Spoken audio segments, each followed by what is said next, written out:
Estamos começando agora mais um Profissionais em Ação. Vou bater um papo agora com Rodrigo Paiva, que é o cara da comunicação da CBF, né, Rodrigo? Profissionais em Ação está começando e vamos lá direto pro papo. Roda a vinheta.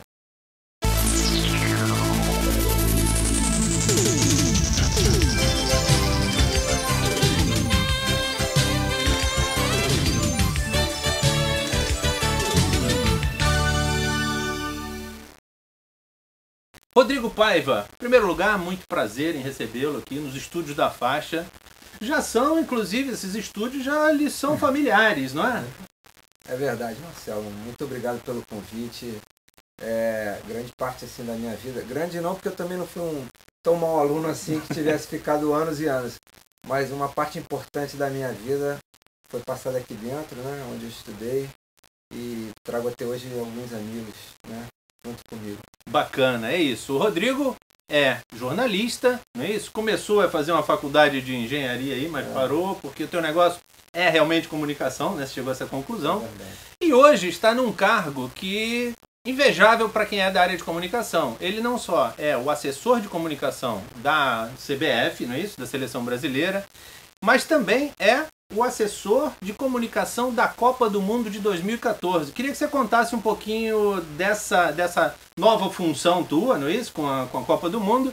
E como é que você chegou lá? Vamos lá. Para chegar lá, precisei passar por muita coisa, né? Na vida, né?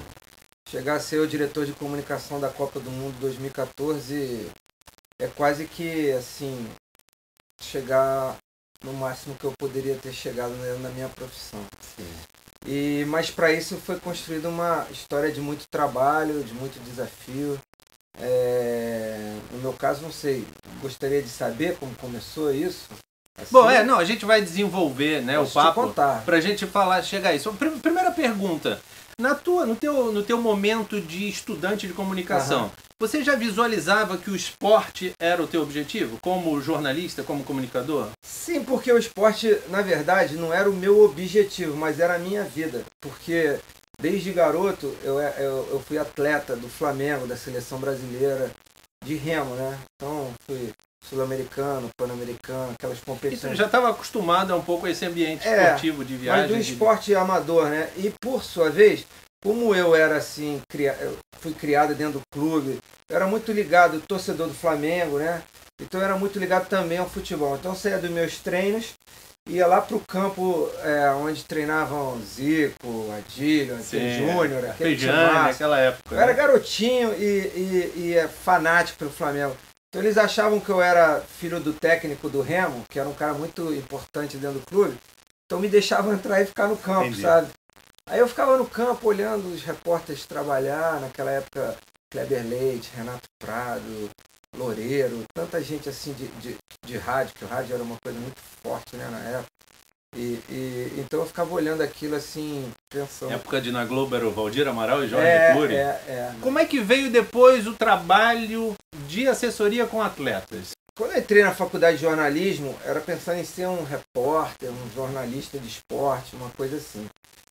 Só que como eu era um bom atleta do Flamengo na época e veio a eleição para a presidência do clube, eles escolheram 2 melhores atletas de cada esporte para participar da campanha. Na época o Márcio Braga era candidato a presidente. Eu trabalhei na campanha e o pessoal do Márcio Braga gostou de mim, achou que eu tinha... conhecia muita gente, levava jeito, diplomático, conseguia... Então o Márcio foi eleito e me colocou no futebol, que era o meu sonho.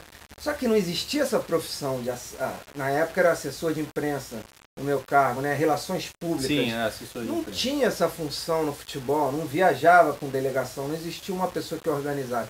E quando eu entrei ali em 91, o Vanderlei estava começando a carreira dele, né, no Flamengo. Então as pessoas olharam assim, pô, você é um cabide de emprego, garoto que o Márcio Braga gosta, botou aí e tal. Mas na verdade, a tua função ali nesse momento era relações públicas, um organizador. Organizava ali as coletivas. Ajudava. Eu aprendi essa função ajudando. E aí foi surgindo um outro clube.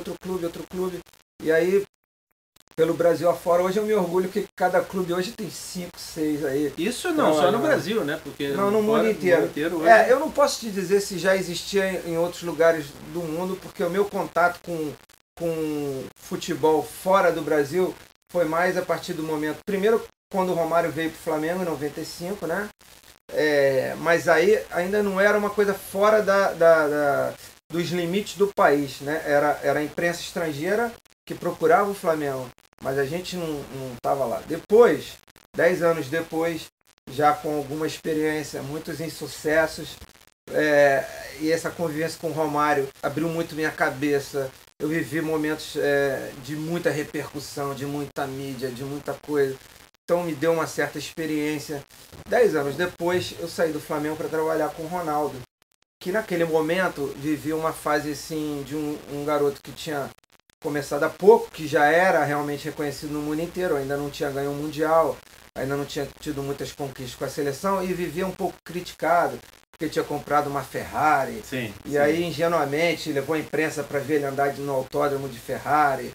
E depois fez compras no Paraguai, aí fizeram um absurdo, e quanto que ele pagou nas compras que ele fez. E estava assim, com a vida nessa área de imagem desorganizada. Então eu cheguei para cuidar dessa parte com ele.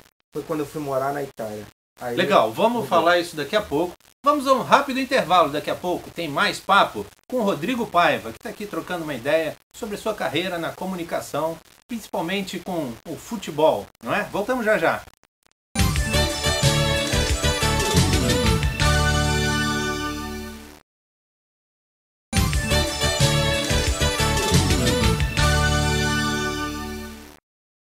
Rodrigo, então falávamos, não é, há pouco que você, de um início, uma vontade de trabalhar com isso, criava-se ali uma nova função, né, de assessor, de comunicador de um clube ou de um atleta. Você falou no fim do bloco que veio o Romário, não é isso? Numa fase... Que fase você pegou o Romário? O Romário não estava no Flamengo nessa época, ou estava no Flamengo? Veio pro Flamengo, né? Veio pro Flamengo e você foi uma hora que precisou de assessorá-lo, é isso? Foi um momento que o futebol do Brasil deu um salto, porque depois de 24 anos não ganhava uma Copa do Mundo. Ganhou uma Copa do Mundo, teve o melhor jogador do mundo na época, eleito. E esse cara, ao contrário do que acontece hoje, ele, louco, largou no auge a Europa e veio pro Brasil. Então era um negócio que era muito importante, que estava acontecendo no futebol brasileiro. Então, nesse início, porque o Romário sempre foi polêmico nesse início de carreira. Ganhou a Copa do Mundo, não ia treinar, saía para beber, ia para as boates e tal. Como é que era você, junto essa relação tua junto com ele, no caso de depois divulgar isso para a imprensa? Você tinha que dar satisfação à imprensa, queriam saber por que ele não treinou e a bomba ia para tua mão, né? Como é que é esse... no caso do Romário, eu sou testemunha, tenho que dar meu testemunho de que a bebida nunca foi um problema, porque ele não bebe, entendeu? Não bebe. Agora, depois que parou de jogar, começou a tomar uma tacinha de vinho e já fica doidão fácil. Era as baladas, né? O Romário era mais à noite. E ele assumia, né? Porque ele sempre foi um cara autêntico. Digamos que o Romário foi um cartão de visita para o Ronaldo te procurar. Como é que foi o acesso ao Ronaldo? Eu já era um pouco conhecido no meu trabalho e o Ronaldo não tinha ninguém. Ele jogava na Inter de Milão, tinha saído do Barcelona para Inter. Não tinha ninguém, esses momentos que eu te contei aí da vida dele. Por acaso o fisioterapeuta dele trabalhou comigo no Flamengo, o Filé, né? E o Filé avalizou, ele já sabia alguma coisa e os empresários dele vieram então e me contrataram. Aí você foi morar em Milão, então? Aí fui morar na Itália, fui lidar com a imprensa estrangeira. Sim. Pela primeira vez, fiz vários amigos que tenho até hoje. E fui viver uma nova realidade onde aprendi muita coisa, porque aquela história que eu estava te contando do Brasil, do Flamengo, do Rio de Janeiro, eu fui viver o contraste que era o outro lado, a organização. Faz uma comparaçãozinha rápida entre o tifosi e tifosi italiani, né? Os torcedores, que aquilo lá é quase tão quanto a gente, não é isso? Claro. Ou mais ou menos, claro. Dependendo do... Faz uma comparação do torcedor brasileiro para o torcedor italiano. O torcedor brasileiro é mais exigente, né? Bem mais exigente. A paixão é igual, é igual dos dois. O italiano, ele tem mais complacência, né? Talvez porque eles não têm uma fartura de talentos, então eles têm mais paciência com os erros, têm mais, relevam mais, idolatram um pouco mais. Aqui é muito amor e ódio, né? Agora, lá também tem os momentos de ódio. Sim. Mas para chegar até esse momento de ódio, precisa passar por muitas etapas que aqui elas não existem, são mais imediatas. Agora, o que é muito estranho na Itália, que eu não entendia muito na minha cabeça, é que a gente aqui não curtia muito esse negócio da tática, tá? E lá a imprensa valorizava muito, gastava páginas e páginas de jornais e debates em televisão discutindo posicionamento, tática, de que forma jogou, as alterações. Um papo que aqui a gente não tem interesse, não é da nossa cultura, até mudou um pouquinho. Eu acho que esse era o grande contraste. A partir daí, então, nesse momento com o Ronaldo na Itália, você teve uma proximidade maior com a seleção quando ele foi convocado, é isso? Ou ele já estava, na verdade? Ele já era um jogador da seleção, já tinha passado pela Copa de 98, Sim. que foi a razão maior da minha vinda, logo em seguida a Copa de 98, quando teve aquele problema todo, Perfeito. eu fui contratado. Então, eu já tinha essa história na seleção. A partir daí, eu participei de um momento de declínio físico, né? Com as contusões no joelho, ele já não conseguia jogar tanto, até que veio o rompimento parcial do tendão, primeira, e depois aí, como tudo que todo mundo sabe, aconteceu na vida dele de forma trágica e única, né? Que foi no dia em que ele voltava da cirurgia do tendão, ele vai e rompe de forma total. Sim, e a carreira ali tinha praticamente acabado. Beleza. E aí começamos as ações, aquela da ONU, que na verdade ele foi o escritório da ONU em Nova York me ligou querendo uma doação. Não, querendo uma doação de $70 mil para refazer o telhado da escola bombardeada no Kosovo, sabe? De uma escola bombardeada no Kosovo, entre tantas outras que foram bombardeadas. Pô, dar o dinheiro só é legal, vai ajudar, vai ser bacana. Mas eu acho que mais bacana do que dar o dinheiro é de repente levar ele lá, porque ele é um grande ídolo, entendeu? E levar uma mensagem de paz, de união, de amor para as pessoas. Dar a eles que não tinham muito motivo de alegria, ver de perto um ídolo como ele, né? Vamos agora falar um pouquinho do Rodrigo hoje, profissionalmente, assumindo essas duas funções, não é isso? Na CBF e na Copa do Mundo de 2014. Como é que estão os preparativos para a Copa do Mundo, Rodrigo? Tá certo, vou te dizer. Só lembrando, nesse período da Copa eu fui contratado para a seleção em 2002, no auge da crise do Filipão, que quase viraram um carro, que queriam um Romário na seleção. Entrei em janeiro, meses antes da Copa. Segura a bomba, né? Toma aí que é tudo. Peguei esse pepino, o Filipão tinha muita dificuldade de relacionar com a imprensa e também foi um trabalho de sucesso, acabamos campeões do mundo e no final, no livro dele, ele me agradece pessoalmente, eu acho que contribuí na relação dele com a imprensa. Aí a partir daí desfiz o trabalho com o Ronaldo e no meio do caminho surgiu a Copa do Mundo de 2014, que já 2007, né? Então já 4 anos, desde o anúncio da Copa, e desde então, desde o início, eu venho trabalhando no projeto e quando foi constituído o comitê organizador da Copa do Mundo, eu passei efetivamente a fazer parte dele como diretor de comunicação e relações públicas da Copa do Mundo. Bacana. Então toda a comunicação do comitê organizador passa por mim, sob meu controle. São duas estruturas totalmente distintas.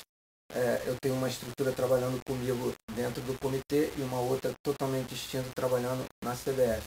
E eu sou a pessoa que fica mais próxima do presidente, que é o comandante das duas, e posso dizer assim, sou o porta-voz das duas entidades. Quer dizer, fora Copa do Mundo, tem a CBF também você é assessor de comunicação, diretor de comunicação da parte toda, vem Copa América aí, qualquer coisa envolvendo a seleção brasileira, você é o homem de dar o porta-voz, não é isso? Exatamente, e vivendo a experiência que vivi de aluno, assim, eu dentro da CBF consegui montar uma estrutura que ela é pequena, as pessoas imaginam que é muito grande, mas não dando oportunidade aos jovens, né?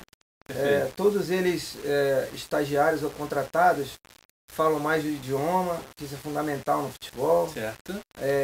E são jovens que estão estudando em faculdade, que levam para fazer estágio, vão aprendendo, e aí vão ficando, vão se familiarizando, porque o futebol é sedutor. Legal. Vamos a mais um rápido intervalo. Daqui a pouco tem mais papo com Rodrigo Paiva. Vamos saber como estão os preparativos, como é que está a nossa seleção para a Copa América que vem aí no ano que vem. Daqui a pouco, não fique ligado.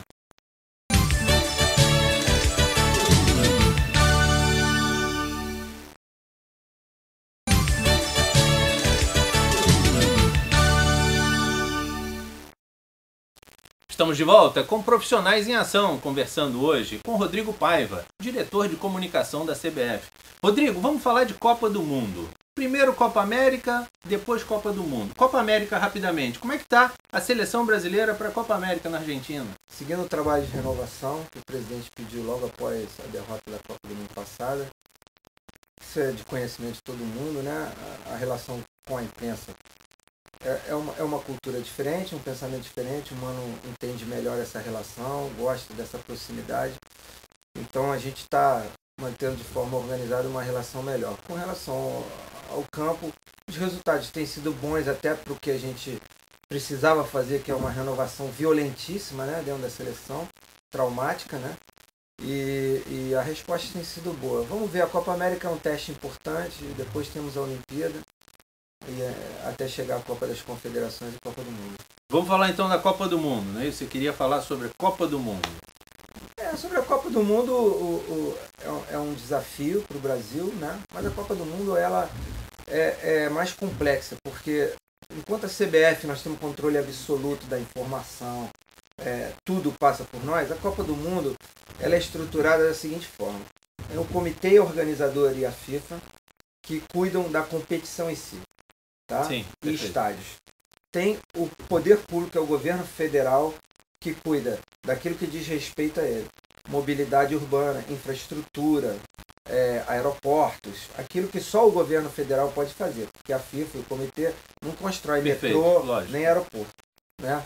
E a terceira esfera são as cidades, que estão diretamente envolvidas nesse processo, porque ou a cidade ou o estado é responsável por cada uma das sedes. Obras, exatamente. As sedes, isso. Pelas obras de infraestrutura, e alguns são parceiros na obra de estádio, porque no Brasil a cultura é similar à da Itália. O estádio pertence ao poder público, né? Como o San Siro é da Comune de Milano, o Maracanã pertence ao estado do Rio de Janeiro, e o Mineirão pertence ao estado de Minas Gerais. Então, essas três esferas trabalham de forma, não digo conjunta, mas integrada, cada um com as suas responsabilidades. Agora, muito se fala de atraso. É isso que eu ia perguntar. Todo mundo diz atraso, mas pois é, Marcelo, o cronograma está sendo seguido. Nós temos 12 sedes, não podia deixar. A imprensa europeia gosta muito de perguntar, mas por que 12 sedes? Pô, eu devolvo a pergunta, por que a Inglaterra apresentou um projeto com 12 sedes? Um país desse tamanho. Sim. O Brasil é um país continental, né? Então você não poderia excluir o norte do país ou o sul do país da competição. Então são 12 sedes. E dessas 12 sedes, 10 estádios já estão em franca construção, já na parte de estrutura mesmo. E já é porque durante 2 anos era invisível esse trabalho, porque é muito longo o processo para se legalizar a obra, certo. licença ambiental, projeto, aprovação, etc. Agora é aquele que vai ser visível. Daqui a pouquinho os estádios vão estar aí nascendo, crescendo, a olhos vistos, então todo mundo vai ficar mais calmo. E temos um problema que é São Paulo, esse sim ainda não iniciou. Como é que você vê esses olhos do mundo no nosso país? O número de correspondentes no Brasil, eu posso garantir que aumentou em 40% a 50% já vivendo aqui, né? Não bastasse isso, a economia também do país vai bem, é um país que hoje tem uma importância universal muito grande, então, somado isso, nós somos o protagonista do esporte. Perfeito. A partir do ano que vem, quando a Olimpíada acabar, o mundo vai virar os olhos para cá durante 4 anos, né? Certo. Os 2 da Copa e os 2 que faltam para a Olimpíada. Além disso, nós vamos ter Copa América aqui, Copa das Confederações, agora esse ano o Mundial Militar. Então são várias competições seguidas, né? E isso se implica o quê? Invisibilidade, exposição. É por isso que é um embate muito grande com a responsabilidade do que se diz. A gente às vezes vê órgãos de forma irresponsável indo a público dizer que isso aqui está atrasado, sem conhecimento, sem acompanhar de perto. Então, o que acontece é que isso se propaga em segundos, com a velocidade da comunicação hoje, com a quantidade de veículos de comunicação que existem no mundo hoje. A gente conversando aqui agora, em 2 segundos isso pode estar no mundo inteiro. Perfeito, né? sabemos disso. A gente sabe da repercussão. Então, tem que haver um certo cuidado em preservar o país e não expor o país, porque Quem vai indenizar o governo federal se amanhã os aeroportos estiverem prontos para a Copa do Mundo? O que fizeram, eu vou te dar o meu testemunho, o que fizeram com a África do Sul foi uma crueldade, porque era a África do Sul. Se fosse a Inglaterra, não fariam jamais. Durante 4 anos lincharam a África do Sul. Tiraram de lá o turista, tiraram de lá as mulheres, falando de estupro, intimidaram os patrocinadores e trouxeram um prejuízo muito grande para um país que realizou uma Copa do Mundo igual a da Alemanha. Não deveu em nada. Eu estive lá com 50 dias, tive toda a segurança, conforto, condições de trabalho que encontrei na Alemanha. Mas e aí, como é que faz depois que acaba? É isso, mas aqui não vai acontecer porque o nosso país está indo realmente com um belo vento, não é isso? Não é isso? Estamos indo, já somos uma grande potência, não é de hoje, não é isso? E o esporte é uma das comprovações que temos isso, não é isso? Os resultados, principalmente no esporte. E a tua força também está, por que não é isso? Estamos remando para lá, você que é do remo, né? Por que remar contra? É isso? Já basta os naturais remando contra, né? Então, é verdade. O negócio é incentivar para dar certo. Eu também confio que as coisas todas programadas, como foram programadas, na hora vai ser um resultado bacana, não é isso? E fazer aquela grande festa, que é o que o torcedor quer, não é isso? Nós queremos erguer a taça, lógico, como bom brasileiro, né? Bons brasileiros. Mas queremos que as coisas organizadas estejam nisso. Não, Marcelo, e você sabe como eu, nós somos da mesma área, que o papel da imprensa não é torcer, ela até pode torcer, não é encobrir a verdade, é noticiar fatos verdadeiros. Agora, não pode se deixar permitir utilizar por gente irresponsável e inconsequente, que não tem propriedade para falar sobre esse tema. Então, é só ter cuidado na comunicação, porque o Brasil está cumprindo direito o papel, o Brasil é competente para realizar uma Copa do Mundo e tem certeza uma Olimpíada também. Maravilha! Obrigado, Rodrigo, pela tua participação. Marcelo. Você que acompanha o nosso programa, se quiser entrar em contato com a nossa produção, é fácil. Mande um e-mail para produçãoutv@faixa.edu.br. É o seu canal de comunicação com a gente. Obrigado mais uma vez. Nada. O programa Profissionais em Ação fica por aqui. A gente se vê em breve numa próxima ocasião. Bye, bye.